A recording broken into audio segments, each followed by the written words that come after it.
365, we making a plays. You talking the game, get you through the days. We're high in the court, the dime in the lane. Variety topics, living the same. All presentation, sports information. Hitting the airways, taking the nation. Sport all plays, like working your faces. Grace at the field, so tie the laces. All sports, all plays.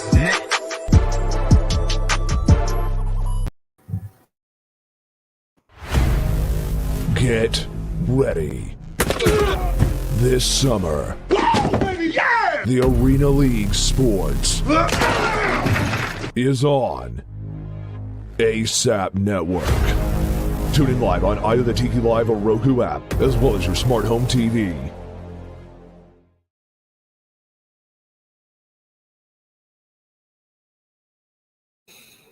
And welcome to the show, everybody. This is Real Talk. I am Mr. Bond Chronicles, and I'm blessed to be here with my man, Coach Kenny. Coach, how's it going, man? Pretty good. How are you, man? Oh man, it's been a lovely day. For those of you that are tuning in, please make sure you like, share, and subscribe on our YouTube. Make sure you turn on that bell so you get the notifications when we go live, because sports news is always breaking news. And this last week, we've had breaking news every day from the MLB. It sounds like we can get some baseball here soon, to Calvin Ridley, to trade talks, to people getting signed and cut. It's just been a power-packed week, and we're going to cover it here on ASAP. So definitely keep that taken care of. But with that being said, we want to get right into it. We got a busy week. We missed you guys on Monday, so we're going to start with Calvin Ridley. For those of you who may live under a rock or were out of the country or something, he was suspended for at least 1 year for sports betting. He said that he bet $1,500 in, I believe, a 5-day window. And the joke is he bet $1,500 to lose $11 million.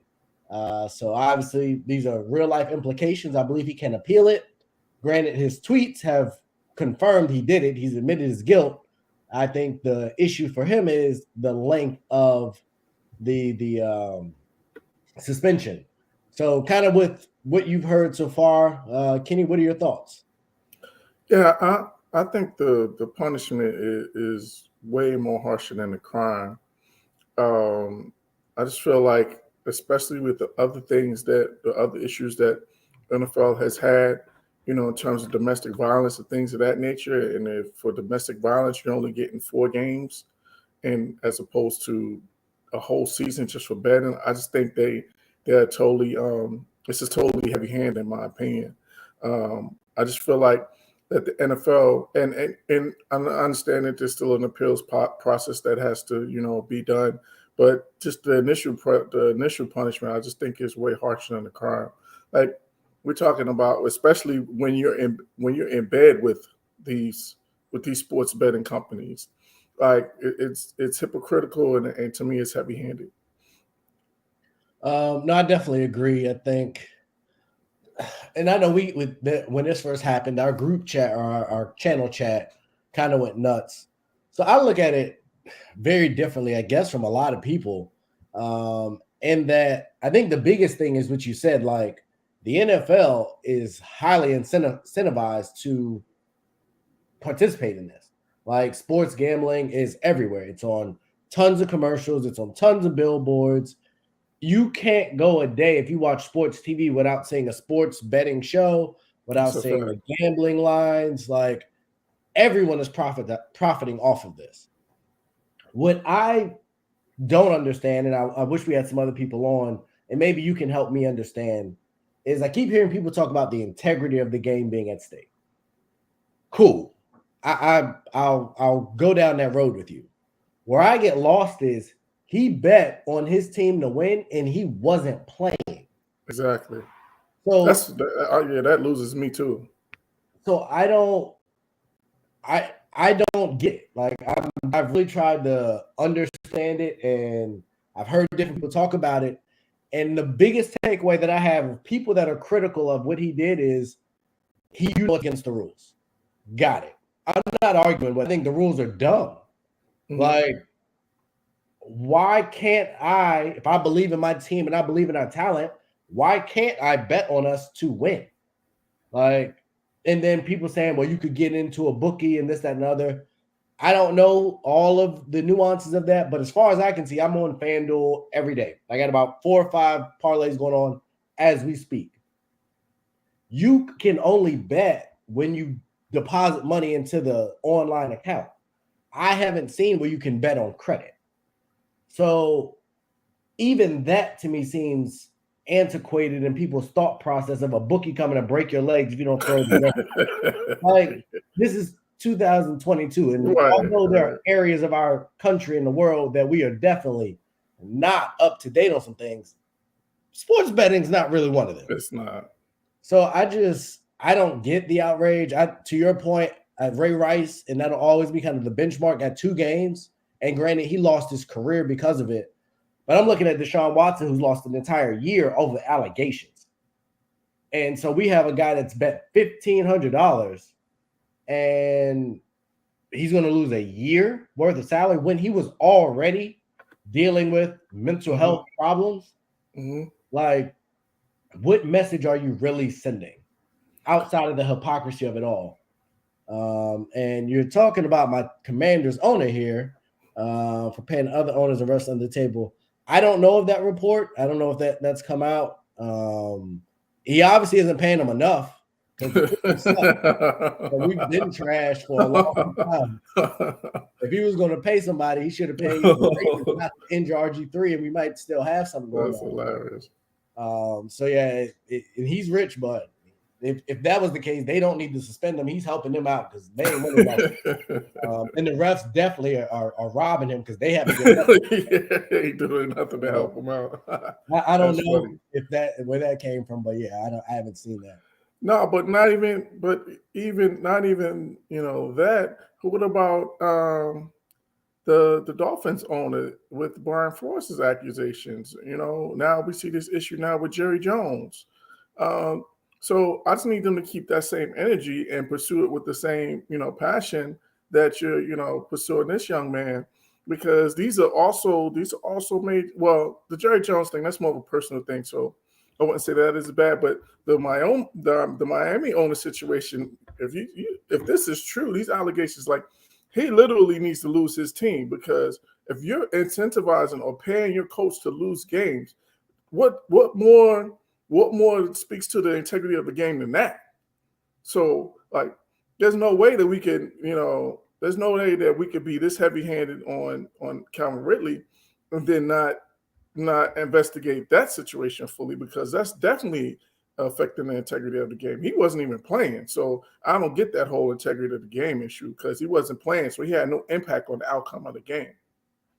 And that to me just it speaks to a bigger point. Like, trust the process was tanking. Like, Facts. It's not like people were killing. I think it was Jacksonville and Miami, or I forget, it was Jacksonville and someone, and they won 2 games at the end of the year. And people were like, I think it might have been the Jets. Like, why did you win?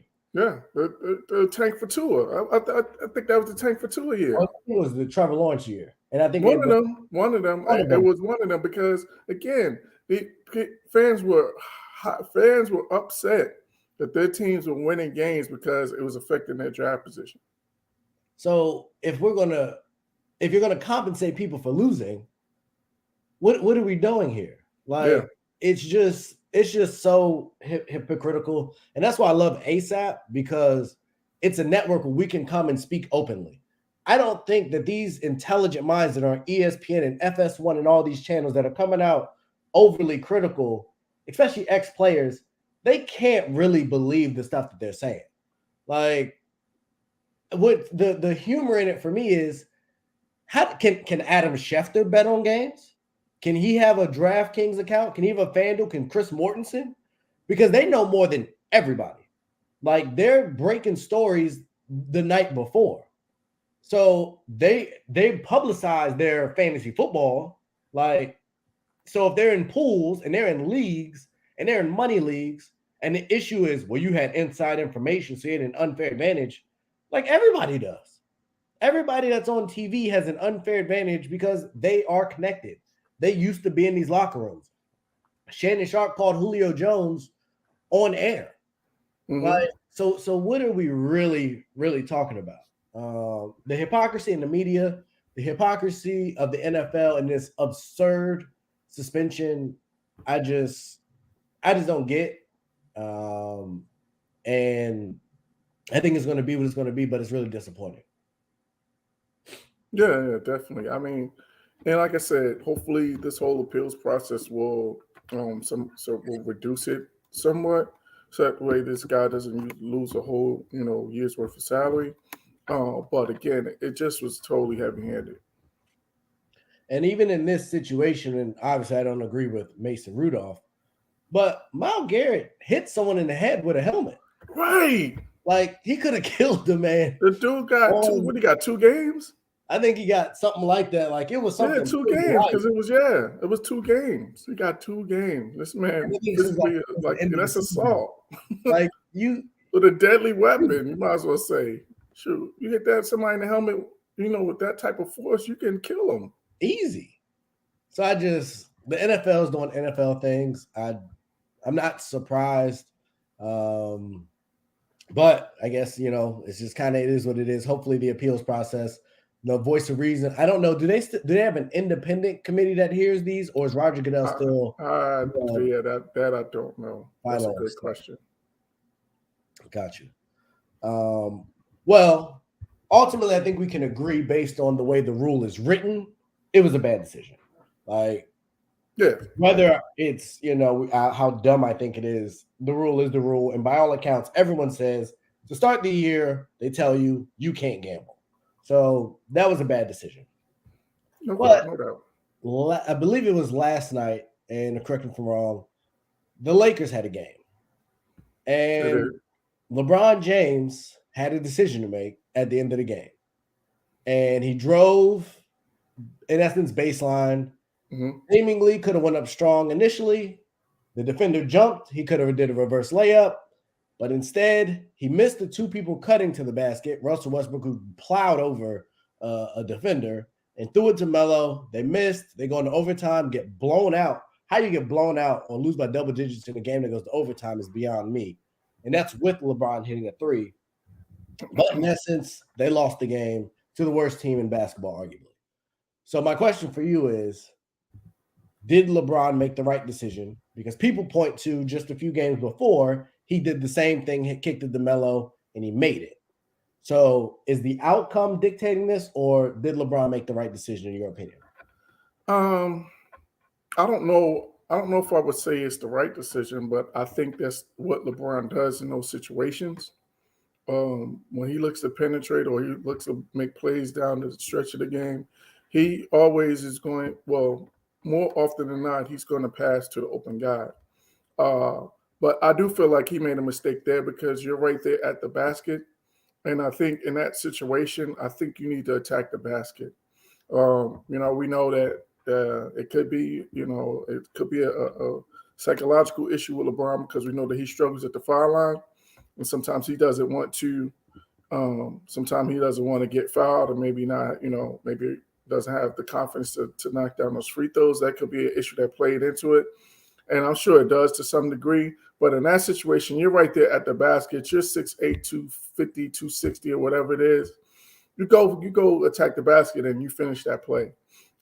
Because, again, it just, even if you're playing the percentages, that's a much higher percentage shot than it is shooting a perimeter J.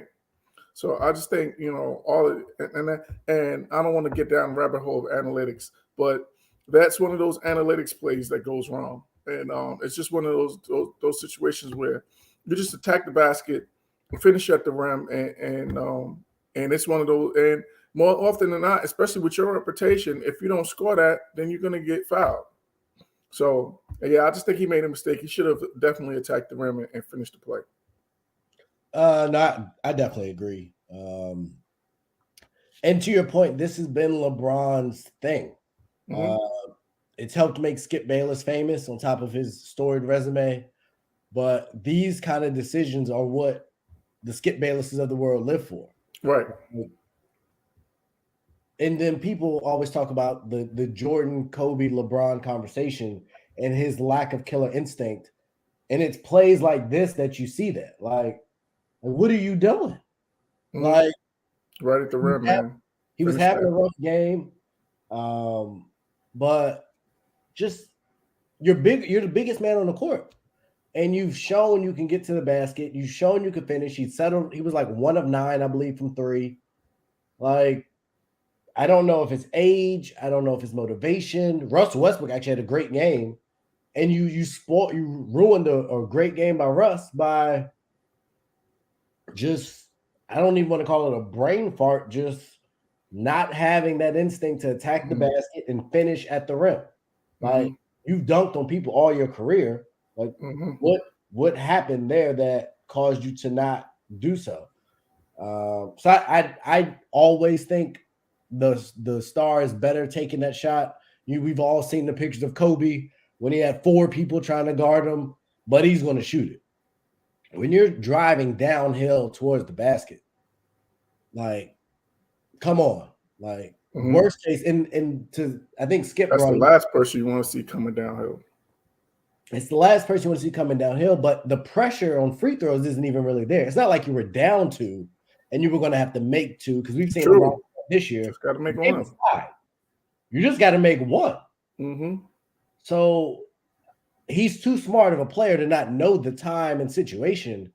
And I don't know what he was thinking, but I definitely agree it was the wrong decision. And Damon, I think that's a valid point, since especially they're both clutch clients. It's amazing how unclutch some of these clutch clients are. and passing the ball to people. That's cold-blooded. But in some clutch moves, Denver stepped up, got it done by bringing in Russell Wilson.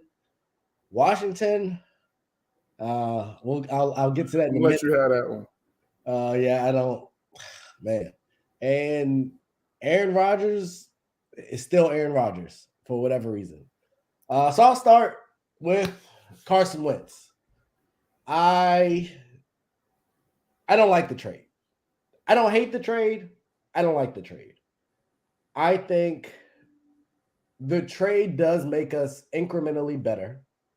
Not a lot. Taylor Heineke's still on his rookie deal. So he's proven he can start in this league to a certain extent. And he'll be the backup. Quality backup. Maybe one of the best backups in the league. Absolutely. Carson Wentz has an injury history. You need a quality backup. No doubt. The problem is Carson Wentz had arguably the best running back last year, arguably the best offensive line last year, and I would argue a better receiving core last year. I agree. And didn't get it done and was there for 1 year. So coming into this situation, and I believe we're going to let Brandon Scherf go, who is our perennial Pro Bowl guard. I don't know.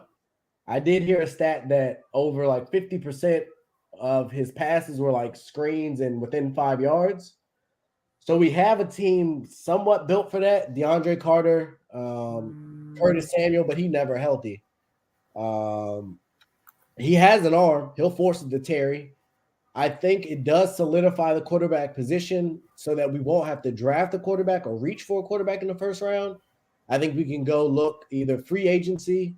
It looks like Godwin's going to be back. Adams is going to be back. They both got franchised. So free agency kicks off tomorrow. Is it tomorrow? Here soon. So I'll be curious to see how active we are. I know we're releasing Landon Collins. Not super sad about that. Especially not for what he was getting paid. Yeah. So it'll be interesting to see what we do. Obviously, I would have rather had Russell. I would love to hear what Houston is asking for. As that case, I think tomorrow they have the first criminal hearing, and he's going to plead the 5th. So Deshaun Watson's up in the air. At this point, what are we doing? I know it's sheep think, but golly, Goodell has not suspended him. And if Goodell was to suspend him at this point, I think it'd almost be cruel and unusual. He already sat out a year. What are we doing? We just saw, and completely unrelated, but for those of you that follow pop culture, Chris Brown just came out and posted text and a voice note of someone that was falsely accusing him of something he did over a year ago. So that happens. And it's just frustrating that this is happening to this man, innocent or guilty. Like, given what we just talked about with the NFL, at worst, he should have lost 6 games. For even if he was found guilty of the civil suit, 6 games. He's lost a year in the prime of his career. So I just don't like that at all. But Carson Wentz is Carson Wentz. And to my point, I think it does position you, if you're Washington, to win the division. I think Dallas gets worse. I think it's just a matter of time between Cooper, D-Law, and others that will leave. They were talking about the stats of Dak with Amari versus without. It's a huge difference. I don't think you can really afford to upgrade the running back position. Randy Gregory is going to want to get money. Did they say who you guys chose the franchise yet? Yeah, Schultz, tight end. Oh, so yeah, like I think you guys got some big problems there. So I think the division is wide open. Nothing about the Giants or Philly scares me at all. So with Wentz, you might still have. I said it before. We had the best quarterback in the division. We might still have it. That's kind of my 2 cents on the Washington situation. Aaron Rodgers, I've never really been a fan of, and still not. Like, you come out and it's reported what your deal is. You come back and say, I am coming back. Cool. Just chill out. Like, when the numbers come out, the numbers come out, but I don't know what Green Bay was thinking. I never would have given him the amount of money it sounds like they're giving him. Like, you thought he was a problem as a personality before. You gave him the keys to the kingdom. He's going to be insatiable. And the team around him is going to get worse because you can't pay everybody. So I don't understand what they're doing. He's never proven that he can elevate a bad team to a Super Bowl. And for that much money, it's Super Bowl. It's got to be Super Bowl. So I don't get it. I don't understand it. I don't know what they're doing. And finally, for Russ, Russ allegedly, Washington, we tried to get him. We couldn't get him. And no, I hate Mitchell Trubisky. Like, by no stretch of the imagination is he an upgrade over Taylor Heineke by any stretch of the imagination. So they should have gave us draft picks to take Mitchell Trubisky. To be perfectly honest. But we tried to get Russell Wilson, as did they said Philly did as well, and he both trades. So why he wants to go to the AFC West, especially now that apparently Khalil Mack is going to the Chargers. So that division is stacked. Like, when Derek Carr is potentially the worst quarterback in the division, that's a heck of a division. For real. Why him and Sierra wanted to go to Denver and deal with the AFC when you could have cakewalked in potentially the NFC? Like, I don't get it. Especially the NFC East, like that. It's a turnstile in terms of who wins the division. Absolutely. What's going on, Mike? Con man checking in. But yeah, that's my 2 cents. What you got? Yeah. Well, with the Wentz thing, I think it was one of those things as to making the best of a bad situation, I guess, because I think at the end of the day, you wanted to upgrade that quarterback position, and I think that was your best option after Russell Wilson vetoed the trade. So, but I think to the things that you were saying, I think that the problem is that he's going from he's going to a better situation, or he's leaving a better situation than he's coming to. He had a lot more offensive talent that he could work with in terms of skill position, in terms of offensive line in Indianapolis than he has coming into Washington. So, and we've seen how he struggles when he's not protected. So, I think there's challenges there. I think that, the offensive talent, again, in Washington is not up to par there needs to be some upgrades. You have some pieces that are good. You have Antonio Gibson, who's a good running back. You got McLaurin, who's a good wide receiver. But I think you need more weapons. I don't think that's enough. For Carson Wentz to be effective. So I just think there's more work to be done. But like you said, you have you slightly upgrade the quarterback position. And in the NFC East, man, like I said, anything is possible because we all seem to take turns winning the division. So why not? If you got an opportunity to upgrade the quarterback position, I say you go for it. So I kind of understand that deal.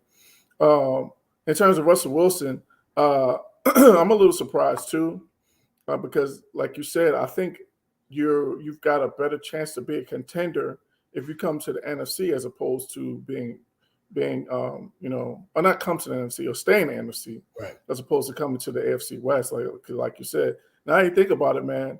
The NFC and AFC West, both of those divisions are the top two divisions in football. So you go from one tough division to maybe an even tougher division. So but having said that, they do have some pieces there for him to work with. I wish they would have been able to keep Noah Fant. That would have really helped them out if he was able to stay there. But they do have some weapons on the outside. Jerry Jeudy. They got a couple running backs. We'll see what they do with Melvin Gordon. So there is some pieces for him to work with, and they have a good defense as well. So I think they will contend. I'm not sure if they're a contender right now. I still would probably put Kansas City over them in terms of winning the division, and I'm not sold on the Chargers just yet. Even with the potential of adding Khalil Mack, I still think they need to do more on the defensive side of the ball in order for them to be contenders. But I understand his time was up in Seattle, and it was time for a change of scenery. That run was over, their window was closed, so it made sense for him to get out of there. But I don't know. Again, if they're going to necessarily be a contender in the AFC, I think there's still some other things that needs to shake out and see how this all is going to happen. That's a great question. If I'm DK Metcalf, I'm on the first thing smoking because, I said this last year that Seattle was on its way, to a rebuild, and honestly, I'm surprised that Pete Carroll is still there. If I'm the front office, if I'm the ownership there, I think I start all over. I get a new coach. I get a young coach in there because this is going to be an extended rebuild, in my opinion, that you're going to have to, rebuild from the ground up. You just traded your franchise quarterback. So that officially puts you in rebuild mode. So I'm not sure, I don't think that Pete Carroll is the coach that's going to lead you in a rebuild. That's just my thoughts. But, again, it's a good deal for Denver. And again, that's also probably the second. They probably got the silver medal for that one as well because I'm sure they wanted to get Aaron Rodgers. But like you said with Aaron Rodgers, man, that was a foregone conclusion. I don't think there was any. I don't think that there was any possibility that he was going to leave. Either he was going to retire or he was going to come back to Green Bay. Because again, I think in the NFC and especially in that division, you basically got a cakewalk to the playoffs every year, and in that division because it's so bad. So I just think it's one of those things that's going to be interesting to see how it plays out. Now, the one that really intrigues me though, and I talked a little bit about is that Khalil Mack situation and with him going to the Chargers. The defense is the one side of the ball that's really plagued them in the last couple of years. Justin Herbert's been putting up some big numbers, but they haven't been able to stop anybody. So getting someone like Khalil Mack, who's still, 31, still relatively in his prime, although he's had some health challenges the last couple of years, it's, for the price, I think it's worth the risk. And I think, they have an opportunity to do some things in the draft and maybe in free agency and add some more pieces to make them a possible contender in the AFC West. But I still would put them fourth. I would put, of course, Kansas City first, and then, it's probably a toss-up between Denver and Las Vegas. I probably would put Las Vegas right now just because they're coming off a playoff, making the playoffs last year. So I'll put them 2 and then Denver 3. So even having said that, I still got the Chargers as the 4th best team in that division. So I don't know how much it upgrades their team. So, and I think this is just the beginning. We saw that we saw that Green Bay franchise tag Devontae Adams, so they're going to try to run it back. So we still got some more pieces in play and some more moving parts. So it's going to be interesting to see how free agency and the draft plays out. No, I definitely agree. I think the Chargers are kind of one of those people they're in a tough spot because they are in that division. I think they're a good team, and I think if they were in any other division, they could be potentially viewed as the favorite. As far as DK, I think he's still on a rookie deal, right? He got to be because it's only his second or third year in the league. Yeah, I would think so. But I think he's part of the rebuild. If I'm Seattle, you got to keep something. I think you honor Tyler Lockett because he's been there. I understand. But if I'm him. Yeah, if I'm him, but you haven't proved enough to me that you're going to throw any weight around. Like, I wouldn't be moved by him. I see Lockett moving. I know they released Bobby Wagner. So it's definitely a rebuild. If I'm them, I want to keep Pete Carroll because you want kind of you need stability somewhere. But if I'm Pete Carroll, that's not where I want to be. So exactly. You're in your 70s. Do you have the energy for a rebuild? I don't see it. And Metcalf is on the last year of his rookie deal. Okay. And did they say if they picked up the 5th-year option? No, it just said he's looks like they're planning to sign him to a 4-year deal. Okay.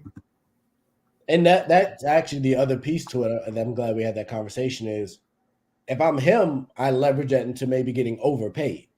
Because I'm the man on the offense, so you got money now. Because Drew Lock, I believe, was on a rookie deal. Yeah, he's definitely on a rookie deal.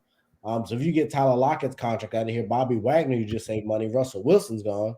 You got to spend some money. I'm your guy. So I think if anything, he's incentivized to kind of stick his chest out and could potentially get him paid. But I don't think he can necessarily dictate. No, he can't. No, like you I said, can understand why he would want to go somewhere. And there's rumors that Lockett's going to try and join Russ in Denver, so that would be interesting. But that division is going to be very, very competitive, and some good teams might not go far because of where they're playing. For sure. But speaking of good teams and potentially not going far, they play later tonight, but Golden State has been struggling. Of recent, Clay hasn't looked great. Steph hasn't looked great since he started getting real close to the 3-point. Mm-hmm. He had the great All-Star game, and since then, they just have not looked like a good team. So given how great Phoenix has looked, how great Memphis has looked, I don't know if you were watching, but Brooklyn is absolutely destroying Philly right now. James Harden's hurt. I see him getting his calf rubbed or something. Please. So given all of that, as far as title contenders, are the Warriors done? I gotta wait and see. I gotta wait and see when Draymond comes back, because we clearly see his value to the team.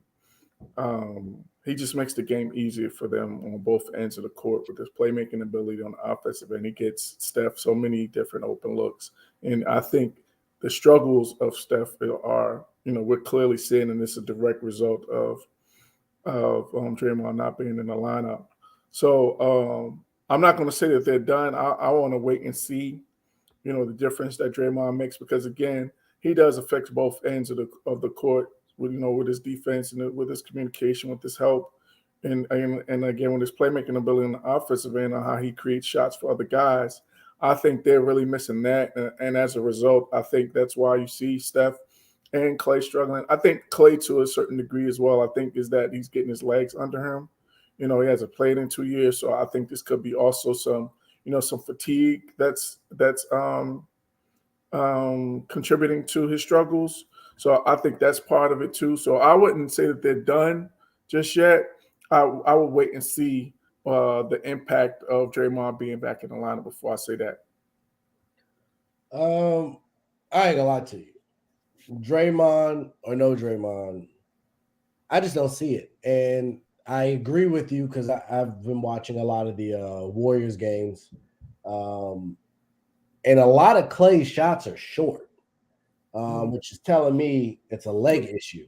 Correct. And so for me, I just haven't seen it from them, any kind of consistency. So I don't. I think they get to the second round. Maybe they go on some kind of run here, but overall, I think they're in trouble, and it could be a while before they get back. Just because Wiseman, I believe they sent him down to the G League. Yeah, but he's on his. He's close to being back as well. I forgot about him. That'll make a difference too. That's just a lot of moving parts, and Clay just shoots. Like, I think he's been trying to get his rhythm, but it's knocked Moody out of his rhythm. It's knocked Poole out of his rhythm. And when he gets on the ball, he's like a black hole. And it's great when you're putting up 37 and a quarter or 60 and 3/4 on 11 dribbles.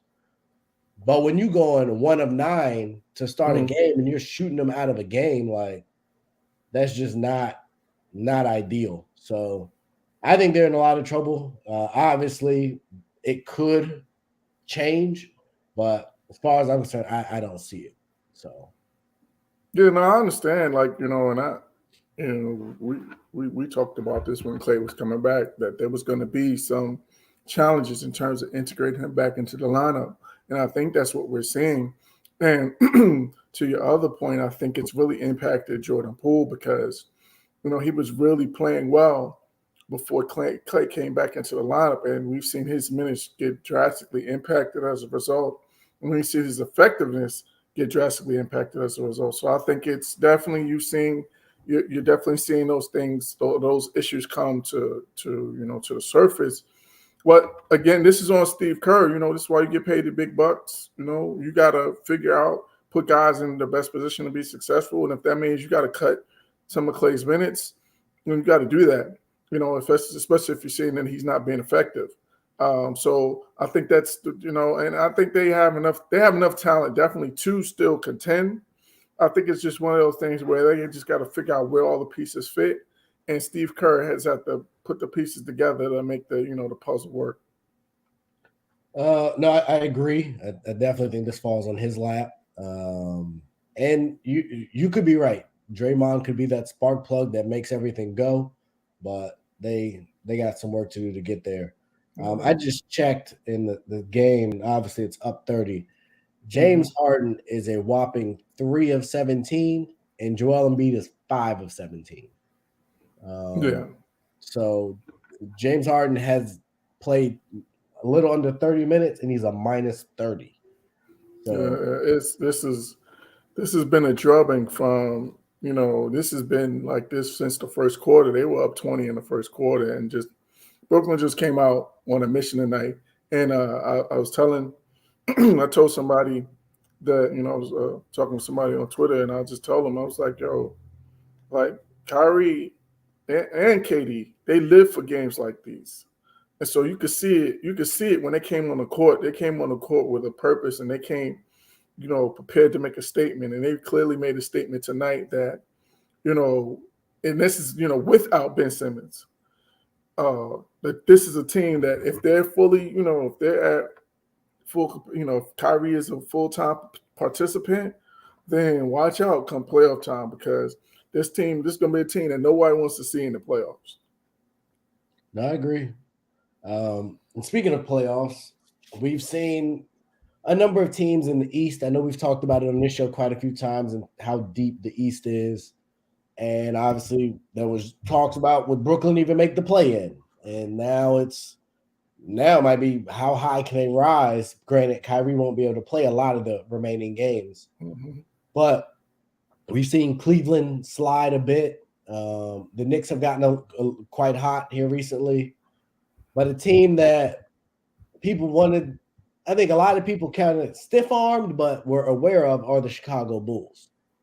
And so given their record, and I think they're like 1-9 versus like top-tier teams, would you say the shininess of the Bulls' luster has worn off as a title contender as well? Or do you think they still should be in that conversation? Yeah, I think it has. And I had said from the beginning that I wasn't ready to make them contenders just yet, because the majority of those guys, this is going to be their first time even being on a playoff stage. You know, Zach LaVine has never made the playoffs. Lonzo Ball has never made the playoffs, and he's out of the lineup. Vucevic, he's made the playoffs maybe once. So these guys are not used to playing on that stage, and we've seen, the difference in the regular season and playoff stage. There's clearly a difference in those two stages. So I just think it was a little. I already said that it was a little premature to because people were talking about them going to the Eastern Conference Finals, and I was like, "Whoa, hold on!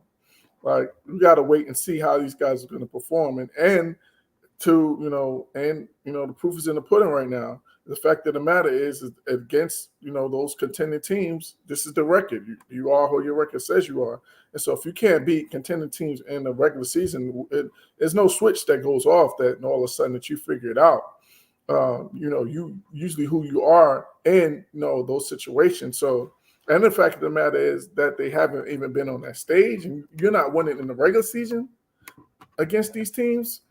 How can we expect you to win in the postseason against these teams when you're struggling, to win regular season games? So I just think it's one of those things that they're probably a year or two away before we can crown them as contenders, but they definitely have the pieces to be contenders. I just think they need time to mature, time to, build chemistry, build camaraderie, go through the playoff wars to kind of get that, experience underneath their belts before we can to call them contenders. No, I agree. I think they were a good story. I think the Lonzo Ball loss was fairly impactful. They've had injuries and different things throughout the year. I thought Ayo Caruso too was another. Caruso. I was going to say that after I gave Ayo his props, but I think that was a big loss for them as well. So I think it'll be interesting to see kind of what they do in the playoffs. I think we've seen that it seems like maybe it's a 3-team race. I got Miami, but even with this bad loss, I think Philly will still okay. And you can't count out Boston either. I like the way that they're playing right now. I think Boston's one of those regular season teams.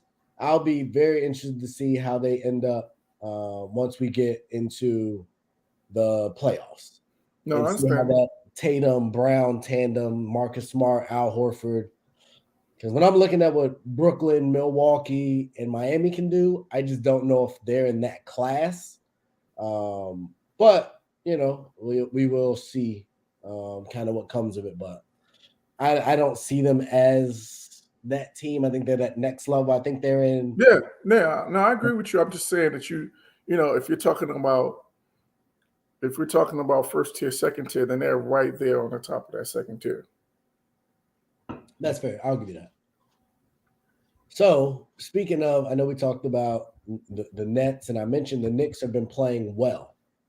So, Julius Randle's been playing really well.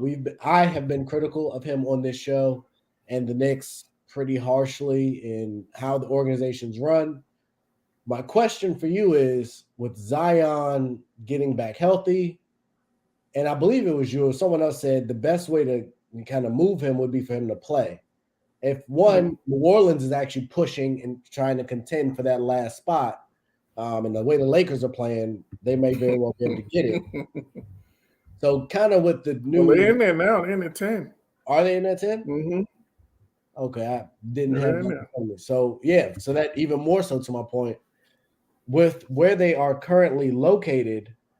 Do you risk bringing Zion back at this juncture, whether it's for the long term or if it's just to showcase him in case you want to move him? That's the $1 million question, man, because since they got in CJ, they've really, they played pretty well, and he's just come in and just really kind of taken charge of that team.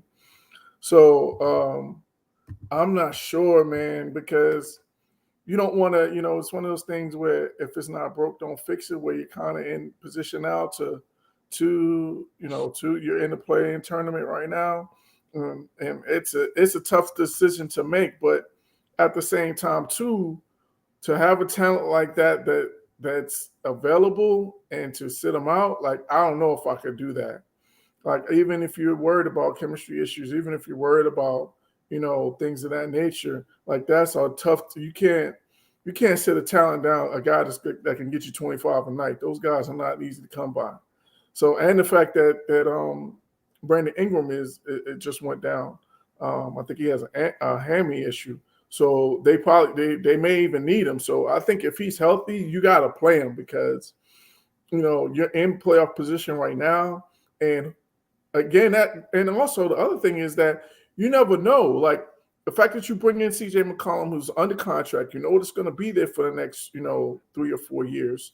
And you add him to that core that you have, maybe that could possibly change Zion's mind because it's not like New Orleans it's not like you're in Siberia. New Orleans is a great city to live in. So I don't think that's the issue. I think he was, concerned about the direction of the team.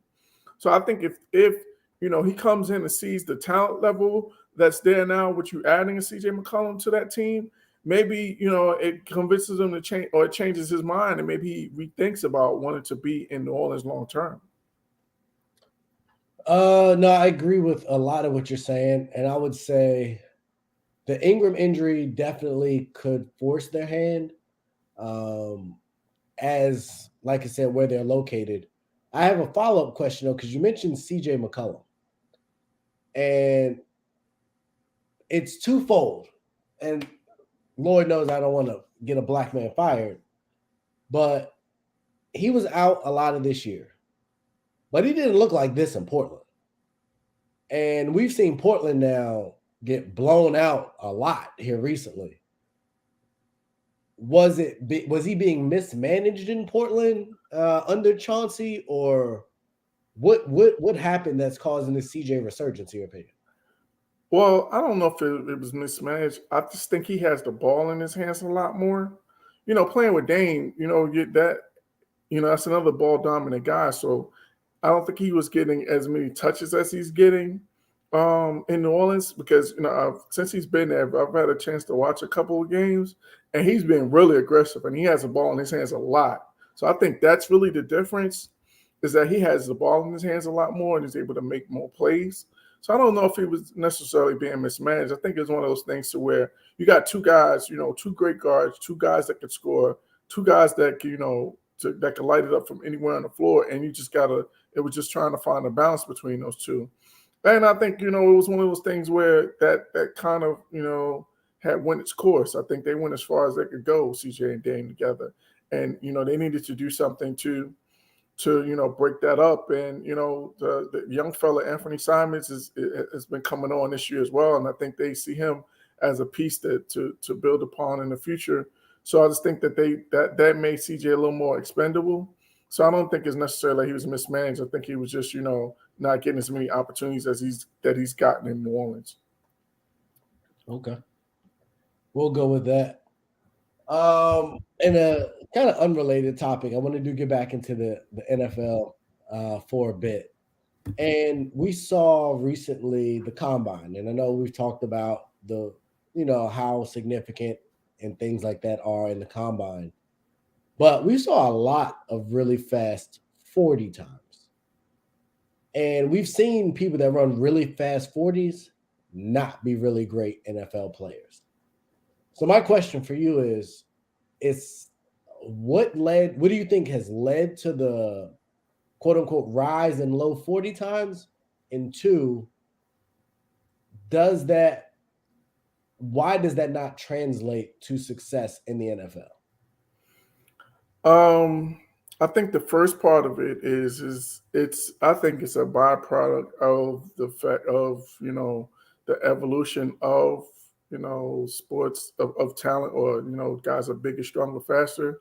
That whole evolution, I think, with sports medicine and things of that nature. I just think these kids are just getting bigger and stronger and faster. And I think that's what we're seeing while we're seeing all of these great 40 times or these low 40 times. I think the second part of it is that, there's two parts. There's two, aspects to the game. There's a speed aspect to the game, and then there's a skill aspect to the game. where speed is physical and skill is mental.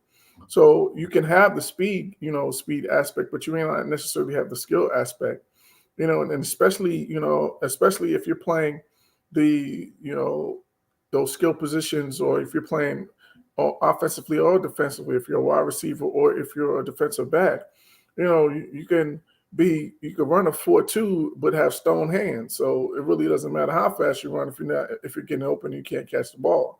And conversely, on the defensive side, you could run you could be a 4.2 blazer as a cornerback, but if you don't, understand route concepts, and you don't, understand how to use leverage, and how to use the sideline, and how to how to read coverages, how to read receivers, and all those technical aspects of the game. You have to have that, because think about it. One of the best, probably the arguably the best corner in NFL history, Deion Sanders, is one of the fastest corners in NFL history. But he also had a skill set. Like when you listen to him talk about the game and break down the game, you can see that his IQ and his understanding of the game is at a high level. So I think you can have the physical gifts, but you also got to have the mental game to go along with it. I agree with the mental game, and I guess like one of the bigger takeaways was there was also a D lineman, and I wish I remembered his name, that ran like a really fast 40. And I'm like, I don't care if my defensive tackle runs a fast 40. Like, that doesn't. If he's running down quarterbacks and running backs down the field, that's a problem. Like, that to me isn't the greatest. And even when I think it's great for, the young men that their names are getting mentioned, and they might rise up draft boards because of it. But I think we talked about Amari Cooper earlier potentially getting released. I don't care how fast you are. With his feet and his ability to run a route, that 40 speed means nothing.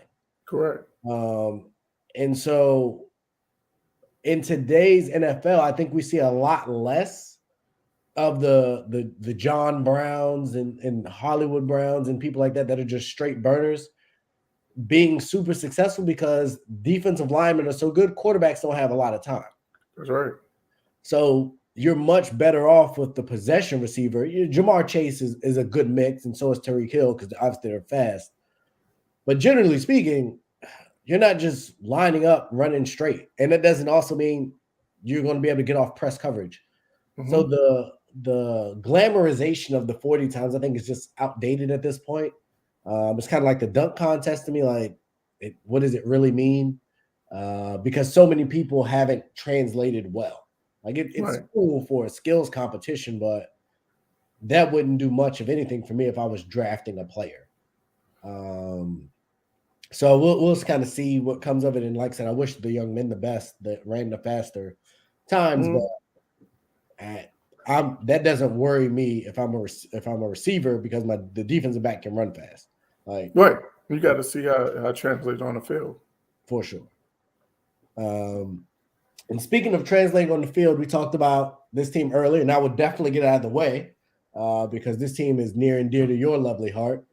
With what you're hearing, do you feel like Dallas is reloading, or will this turn into a Dallas rebuild, given that Dak has that huge contract? And are they regretting that contract today? No, I think this is a reload. I definitely don't think it's a rebuild. And, we know about these NFL contracts. They're not worth the piece of the paper that they're written on. It's always up for renegotiation and restructuring.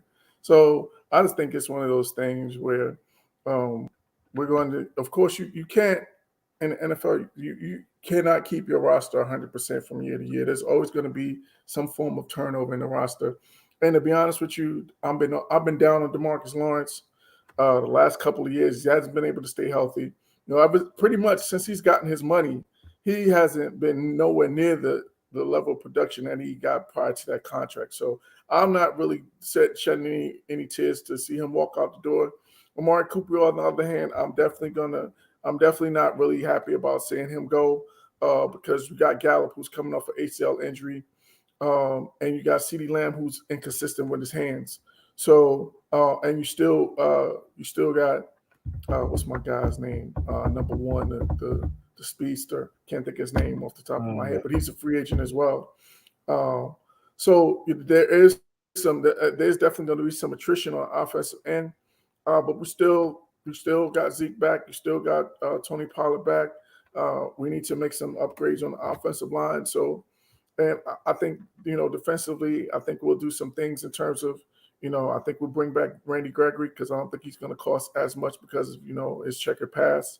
So I just think it's more of a reload than it is a rebuild because of all of there's still a significant amount of talent on the offensive side of the ball, even losing Amari Cooper because, like I said, they did franchise Dalton Schultz to bring him back as a tight end. And, you still got CeeDee Lamb. You still got, assuming that they're going to sign back Gallup because he was a free agent as well. So I think this says this decision of them releasing Amari Cooper says to me that they're going to re-sign Gallup and go that route because I think at the end of the day, and I'm putting some of this on Dak as well, I don't think Amari Cooper got the touches that he should have gotten towards the end of the season. And I think that the offensive struggles were a direct result of him not being utilized the way he should have been. So I don't think that, I think that that's on Dak. I think that that's on, offensive coordinator Kellen Moore. So I wish Amari Cooper nothing but the best because he's one of those consummate pros. And I would love to see him on a Baltimore Ravens team give Lamar Jackson another weapon. I don't want to see him go to Washington. I'll be pretty upset if that happens because you put him alongside McLaurin, man. That's a serious combination for Carson Wentz to work with.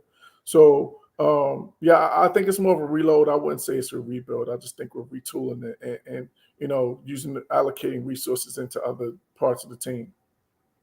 So given that we've seen what happened when AB left Juju, we've seen other receivers that performed pretty well, whether they were in the slot and then they had to be moved outside.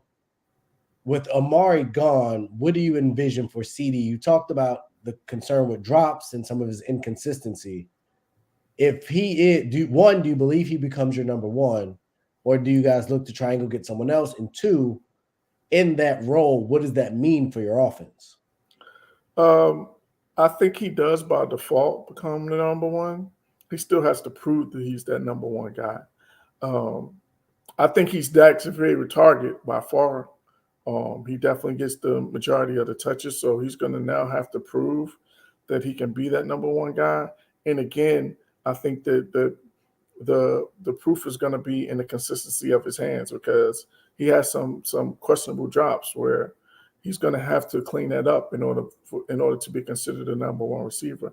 He definitely has the talent level and the skill set to be that guy. But it remains to be seen. And I think you were talking about, was it Noah Brown that you were talking about? No. It's number one. I can't think of his. So I tried to pull up the depth chart, and I didn't see anybody else that fit. I didn't think it was Malik Turner or Robert Foster. No. So not sure. Maybe they have him in a different, like a Cedric Wilson. Cedric Wilson. That's it. They got him as a punt returner for you guys. But no, make some plays down the field.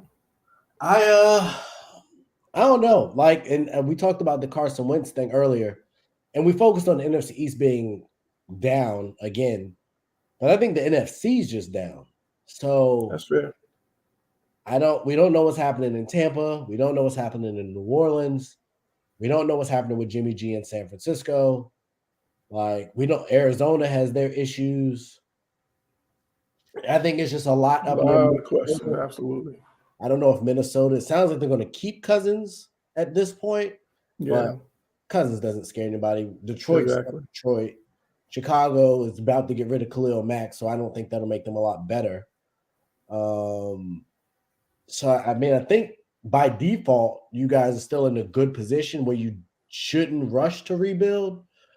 But I think a lot of your premier talent's getting older or the young talent's getting expensive. And so from a window standpoint, the that window is definitely, and the Zeke deal really, really, they've talked about Dak restructuring. The law said kick rocks. And if I'm Zeke, I'm as much as I probably love Jerry Jones for giving me the deal, I wouldn't necessarily want to, restructure my deal either with especially at that position. Especially at that position, because you're not going to go get a deal. No, that's it. You ain't getting no more bags. So I just think y'all are. Oh no, that's definitely. It's going to be, the father and son duo, the front office. They're going to earn their keep this offseason because you're going to have to make some tough decisions. For sure. And speaking of tough decisions, you talked about Amari Cooper and his potential destinations, and I really liked. I think Baltimore would be a great fit, much better fit than Antonio Brown would be. But there hasn't been a lot of movement on the contract front with Lamar and Baltimore. And someone was talking and said that's kind of they're following Lamar's track. I wouldn't say I'm trolling, but he has spent a lot of time with Antonio Brown and different things. And there is that connection to Florida and all of that. So when your franchise quarterback is slow playing this and his mom's his agent, like, is that advantageous going into free agency and the draft when you still don't have that deal done? I don't know. It might be because I think he's trying to wait to see where the market goes.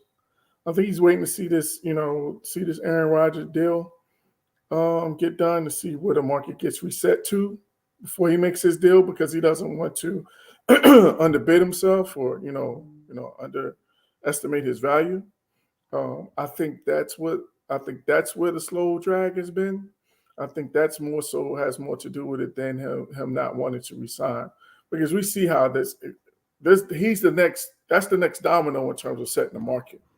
And if it's going to get to 50 million, then if I'm him, I'm definitely trying to get as close to that as possible. So I think he's just trying to wait it out and see how Aaron Rodgers resets the market before he makes his deal. So I that's a great point. My question is, my follow-up to that is, if Aaron Rodgers, Green Bay, in my opinion, is going to overpay, if they overpay Rodgers and he exceeds Mahomes' deal, should Baltimore exceed Mahomes to keep Jackson? Man, that's a great question. Because again, it's one of those issues to where you can kind of almost put Lamar Jackson in that category with Aaron Rodgers in terms of not having the playoff success. We've seen, Lamar Jackson be great in the regular season. We've seen him win MVPs, but we haven't seen him have the playoff success. It hasn't translated into the playoff success. So it could be one of those questions. That's a question that Baltimore is going to have to answer. Are you willing to make that big of an investment in a guy that hasn't, had the playoff success that you want franchise quarterbacks to have? So, but having said that, if I'm Lamar Jackson and I'm looking at Dak Prescott getting 40-something million, and I'm looking at his name just escaped me. What's the Bills quarterback name? Josh Allen. Josh Allen. You see the money that he's making. You see the money that Mahomes is making. And Josh Allen has one playoff win, maybe two. Two. I think he got two. Yeah, 2 playoff wins. So you got one more playoff win than me. Like I'm definitely. Yeah, that's what I'm saying. So like I'm definitely getting that type of money before I sign anything. I think it's more of a question on Baltimore's side as to what type of investment that they want to make. But if I'm Lamar Jackson, I feel like I've earned the right to be in the top 3 in terms of quarterback salary, because just off of my resume, what I've already done. Yeah, I think Deshaun's around close. He's like mid-30s, close to 40. And we talked about the AFC West and NFC West. That AFC North ain't no joke either. That's a fact. Cincy's here. Cleveland got to figure out what they are, but Pittsburgh is a quarterback away, and there are options. available to them. So if I'm Baltimore, you probably want to lock up a quarterback because that division isn't getting easier anytime soon. So I don't know. It'll be interesting to see how it plays out. I would much rather have that. I would much rather have my quarterback situation solidified going into free agency in the draft. But I don't know if you can. You obviously can't rush him. And like I said, his mom being the agent, she may not be as connected. She might not be able to get the details of what that Aaron Rodgers contract looks like until the rest of us get it, because she's not in that circle. She's not in those meetings. She's not in those parties, which could make this slower than maybe it should be. So it'll be very interesting. Yeah, but I think that whole mom being an agent thing is I think it's a little overblown, because I'm sure that they have a lawyer on retainer in some form of capacity, because just to make sure to run those numbers by the contract terms, because no disrespect to his moms, but I'm sure she's not that familiar with contract language.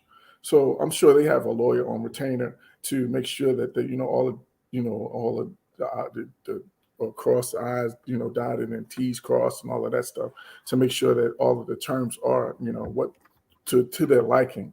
So I don't think she's working alone. That's my point. I'm sure they have someone that's working with them as well. So I agree on the obvious. I don't think he would sign a deal without a real lawyer looking at it. My, I guess, concern becomes in the boys' club that sports agency is. Oh, for sure. Leveraging team negotiations as far as hashing out incentive-laden contracts. Like, I think that's where it might be legit on its face, but there are nuances in team-friendly opt-outs and things like that I think, with the way the contracts are structured now, especially for quarterbacks, you hope it doesn't become a situation where he signs maybe not the best deal or something that they can get out of in 2 years versus maybe locking down more long-term security. Yeah. That's where that, understanding the contract language comes in. Right. AB found that out the hard way. Ain't that the truth? Or you don't want that situation where it's the end of the year and your star quarterback is playing for stats or something because there's a bunch of pieces tied to his deal. You want your quarterback locked up in pretty guaranteed money. Right. And that's what we've seen pretty, for the most part. I think the quarterback contracts that we've seen, it's probably been about, between 75 to 80% guaranteed. So, I don't think that's going to change with his contract. Yeah. Well, yeah, that is it for this lovely evening. Hopefully you all got to enjoy the Nets making a statement. I'll be very curious to know what feedback or sound bites come out of these press conferences, specifically from James Harden, who had a miserable evening on a pretty big stage. And I start some questions up again. That's for sure. There you go. They up until this game, they was riding high. Killing. And just that fast, Embiid isn't without fault here. He had a pretty bad game too, but he did. To his credit, though, he had a lot of points on the foul line, though. Yeah, I think it was like 14 of 17 or something. Yeah. So he still got his 27, but not the kind of showing you want at home. No, that was embarrassing, no doubt. Your rival shows up, and the part-time player shows up and goes off too. So, yeah, we will see what comes of this weekend. We definitely join us next Monday. We will definitely be back with more news, and hopefully the NFL and NBA keep us entertained as more and more information keeps coming out as we move into free agency and get closer to the draft. We got this playoff run, so we'll definitely have more to you. Stay tuned, lock in. Lots of things going on here at the network. Have a good evening. Kenny, did you have any final words? No, man. Just look for a Ben Simmons sighting real soon. So you're predicting next game, or when you think he'll be back? He'll be back either Sunday or early next week. Take that to the bank. I saw the dude dunking on the court tonight. It's nothing I would wrong say with his back looked pretty good. Yeah, there's nothing wrong with his back. Yeah, if you're dunking, your back is not bothering you. Yeah. So look forward to Ben Simmons sightings, and y'all have a good one. Take care. All sports, all plays. All sports, all plays. All sports, all plays. 365, we making up plays. We talking the game, get you through the days. We're high in the court, the dime in the lane. Variety, topics, living the same. All presentation, sports information. Hitting the airways, taking the nation. All sport, all plays, like working your faces. Grace at the field, so tie the laces. All sports, all plays.